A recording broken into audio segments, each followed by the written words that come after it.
Yeah, some areas will have some snow tomorrow. Other areas not quite as much to kind of break this down with travel, and some of these aren't quite showing up bright as they should be. But for areas north of I-90, it really is a little bit of snow potential here, but not too much in the way of snowy conditions, and visibility at times could come down, but really it's not going to be that terrible for areas as you go further north and east. Now, as we go through Thursday night into Friday, there's another opportunity for snow Friday, probably in the early morning hours too. That's still going to be light, but that could be a visibility or a travel issue briefly before we get into more of the travel conditions. Now, if we go towards south of I-90, it gets a little bit more interesting because really it's the snowy road conditions during the evening commute, although the snow does and they may linger in throughout the night. Visibility would be the problem kind of during that evening commute time from about 4 to 9 p.m. That's when visibility could drop enough and be down to a mile to be somewhat impactful.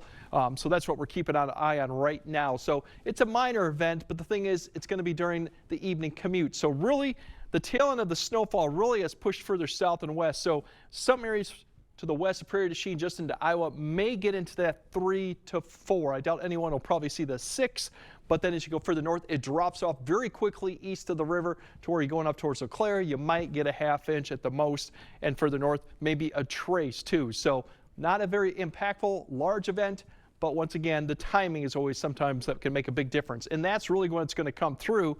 The morning's going to be dry. The precipitation will come back in through the afternoon, and you can see more of the dark blues are staying towards Rochester west, and really you can see visibility's been overlaid here too. So 1 mile still light snow. La Crosse is just starting to get probably below 10 into that 5 to 6. We could come down to maybe 1 to 3 between 6 to 8 p.m. As you see, Decorah, really that's the area where you might see a little bit of moderate snow get below 1 mile, not probably 0, but more like ½ a mile at times. But it's not going to last long. As you notice, by 8 p.m. it's already pushing to the east, and by 9:30, 10 it's already out of here too. So it's a brief event, but during the evening commute, so you might have to battle that. Otherwise, it's going to be quiet to the rest of Friday, and then we have another chance for snow coming in on Friday. This is associated with the cold front coming through, so maybe early morning to about early afternoon time frame, a period of light snow. It'll get breezy behind the front towards the afternoon time frame and the evening commute. Well, winds will start picking up as that cold air begins to push into the area. Now, the cold air is a very deep Arctic air mass that's coming in, so that's why we have dangerous cold coming in with a solid snowpack in place. It's easily going to drop the overnight lows into the teens and 20 belows come either Saturday morning and Sunday morning. Wind chills definitely Friday night into Saturday morning could get 35, maybe even lower because that's when we have the strongest winds, and daytime highs will struggle to get above 0. So it's pretty much a good air mass. And give you an idea of what Saturday's highs look like, this is the highs, basically in the single digits below 0, and a few areas further south may get above 0 with a wind about 10 to 15. So the wind chill in the morning could be like 35. During the day, it might get into the 20 belows for a wind chill. That's about it.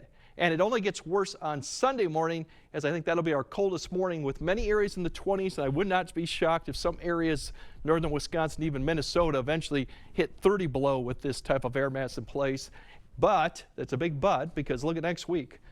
We turn everything back around to the 20s and 30s as we get kind of more in a westerly flow. So we will get more mild, but it's a perfect setup to really see some deep Arctic air to come in here and get very cold. It sure looks like that. It dropped to 1. A whole degree. A whole degree. We will struggle to get above 0 on Saturday. It definitely will be one of the colder days. Not records. Sure. As I said, 1901 kind of hits the cake there because they were in the 20 belows that morning. So, Yeah. But still Still whole cold. degree, everybody. Yep. Alert day indeed. Yep. Yeah.